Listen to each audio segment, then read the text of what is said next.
आज जो अपना टॉपिक है वो नीट के बेस से इम्पोर्टेंट टॉपिक है। आज का जो टॉपिक अपन स्टार्ट करेंगे वो करेंगे अपन, क्योंकि डाइजेस्टिव सिस्टम अपना कंप्लीट हो गया है। आज जो सिस्टम स्टार्ट होगा वो होगा अपना रेस्पिरेटरी सिस्टम, श्वसन तंत्र। तो श्वसन तंत्र के बारे में अपन अभी जो मैं आपको बता रहा हूँ वो सभी एनिमल्स का रेस्पिरेटरी सिस्टम के बारे में बात करेंगे। फिर अपन एक पर्टिकुलर ह्यूमन का पढ़ेंगे जो अपनी सिलेबस में है, तो अभी उसके बारे में देखते हैं। लेकिन सबसे पहले रेस्पिरेटरी सिस्टम को समझने से पहले आपको समझना होगा कि रेस्पिरेशन किसे कहते हैं। आपके माइंड में आ गया होगा कि सर रेस्पिरेटरी सिस्टम आप समझा रहे हो तो रेस्पिरेशन तो पता ही है हमें।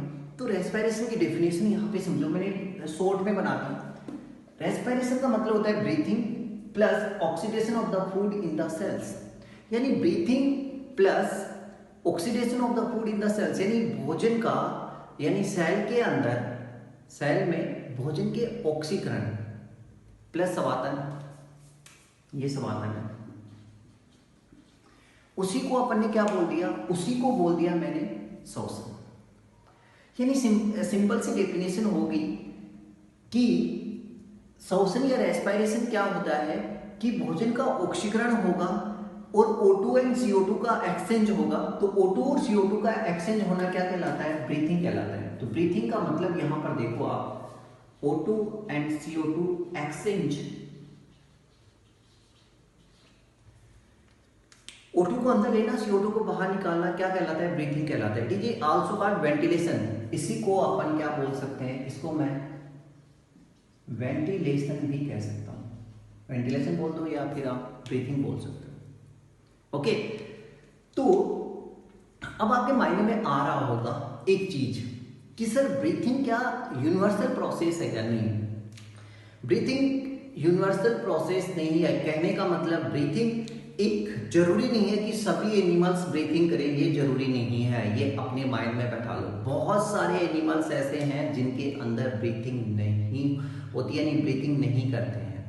उनके अंदर कोई रेस्पिरेटरी ऑर्गन्स ही नहीं होता, वो डायरेक्टली सेल के साथ कांटेक्ट में आते हैं। सेल डायरेक्टली ऑक्सीजन पहुंच जाती है सेल के पास और वहां पर ऑक्सीडेशन हो जाता है, उसको अपन ने रेस्पिरेशन कहेंगे।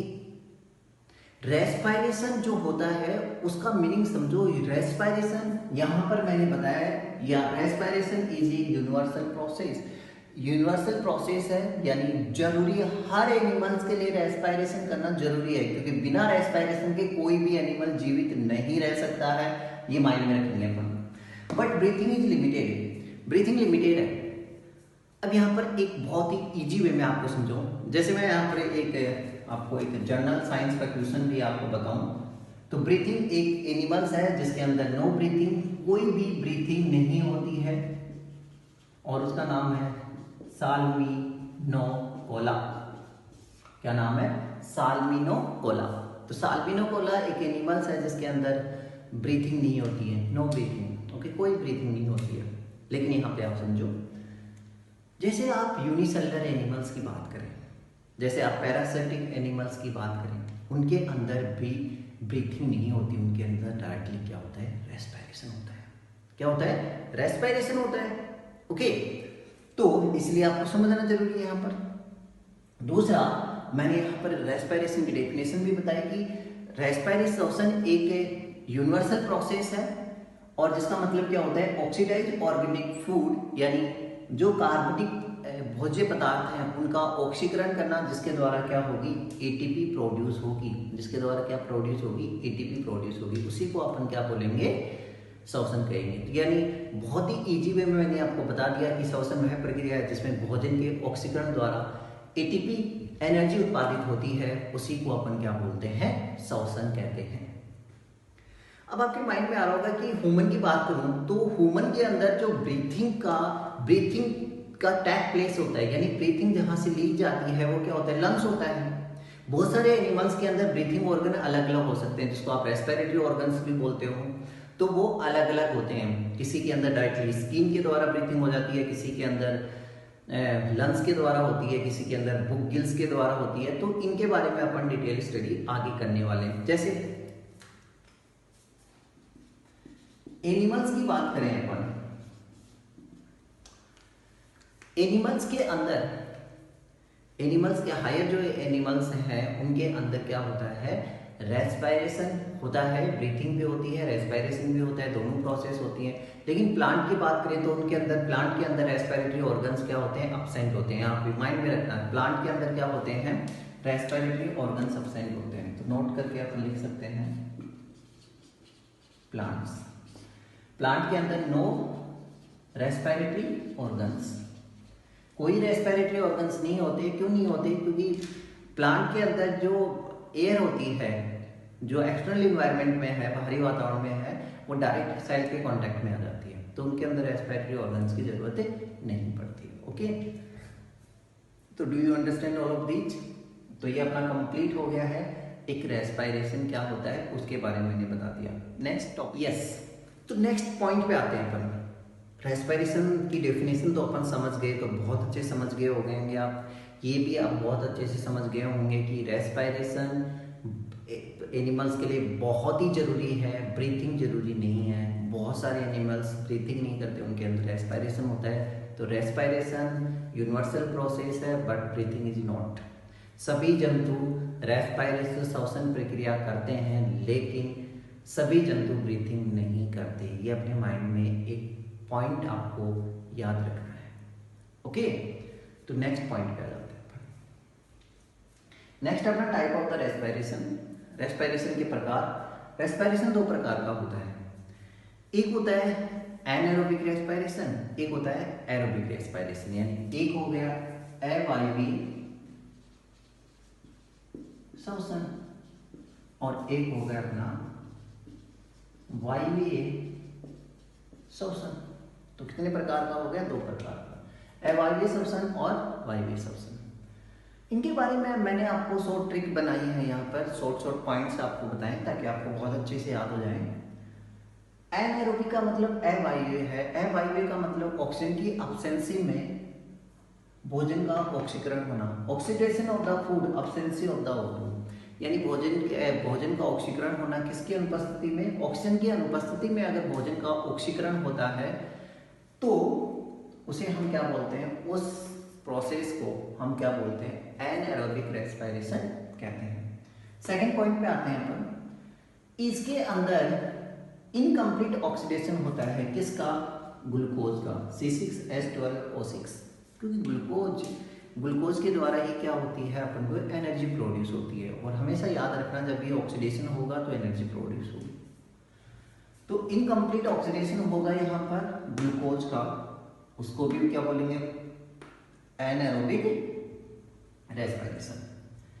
नेक्स्ट एग्जांपल देखते हैं, bacteria, fungi and fruit pulp. जो मोस्ट कॉमन एग्जांपल्स आपको बता दूं, बैक्टीरिया के अंदर एनारोबिक रेस्पिरेशन पाया जाता है, फंजाई के अंदर एंड फ्रूट पल्प के अंदर, ओके, उनके अंदर किस टाइप का पाया जाता है? अवायवीय श्वसन पाया जाता है। लेकिन यहाँ पर मैं आपको कुछ इंपॉर्टेंट चीजें बताऊंगा, नोट, जो नीट बेस से इंपॉर्टेंट है। जो एनिमल्स होते हैं, ह्यूमन की बात करें अपन, जो एनिमल्स की बात करें, उनके अंदर मोस्टली वायवीय श्वसन होता है, लेकिन कुछ के अंदर अवायवीय श्वसन, जैसे मेच्योर आरबीसी। ओके, दूसरा अपन बात करें मसल्स, एंडोपैरासिटिक,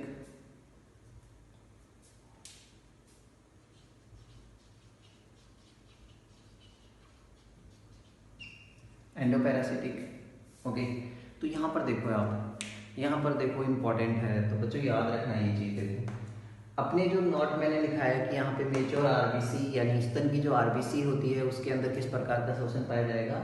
अवायवीय श्वसन पाया जाएगा। मसल्स के अंदर भी अवायवीय श्वसन पाया जाता है, क्योंकि देखो आप, अवायवीय श्वसन कब होगा? जब मसल थक जाती है। यानी आपने 10th स्टैंडर्ड में पढ़ा होगा आपने, यानी हम जब दौड़ लगाते हैं, जैसे मान लो 1 किलोमीटर की दौड़ लगानी है, अपन दौड़ लगाते हैं तो थोड़ी देर बाद में अपन थक जाते हैं, अपनी मसल्स में थकावट आ जाता है। ऐसा क्यों होता है? क्योंकि उस मसल्स के पास ऑक्सीजन नहीं पहुंच पाती, जिसकी वजह से किसका फॉर्मेशन हो जाएगा? लैक्टिक एसिड का फॉर्मेशन हो जाएगा। यानी मसल्स के अंदर लैक्टिक एसिड का जमाव होना ही क्या कहलाता है? अपना मसल्स का थकना कहलाता है। ओके, तो यहाँ पर आपको ये भी देखना है, मेच्योर आरबीसी, मसल्स और एंडोपैरासिटिक, जैसे टीनिया है ना, टीनिया है ना, एस्केरिस, इन सब के अंदर क्या पाया जाएगा? इनके अंदर क्या पाया जाएगा? अपना एरोबिक सब्सटेंस पाया जाएगा। ओके, नेक्स्ट एक इंपॉर्टेंट यहाँ पर और बता दूं मैं आपको, यानी जब ग्लूकोज है C6H12O6, यानी ग्लूकोज का ऑक्सीजन की एब्सेंसी में अगर हम रिएक्शन करवाते हैं तो अपन को क्या प्राप्त होगा, CO2 प्लस लैक्टिक एसिड अपन को एंड प्रोडक्ट के रूप में अपन को प्राप्त होंगे। ओके, तो ग्लूकोज के एनाएरोबिक रेस्पिरेशन कराएं, इनकम्प्लीट ऑक्सीडेशन करवाएं तो अपन को CO2 प्लस लैक्टिक एसिड प्राप्त होते हैं। ओके, तो ये तो हो गया अपना एनाएरोबिक। एरोबिक में आता है अपन, एरोबिक के अंदर बहुत ही चीज है। एरोबिक रेस्पिरेशन किसे कहेंगे अपन, वायवीय श्वसन। तो ऑक्सीजन की उपस्थिति में भोजन का ऑक्सीकरण क्या कहलाता है अपना, एरोबिक रेस्पिरेशन कहलाएगा।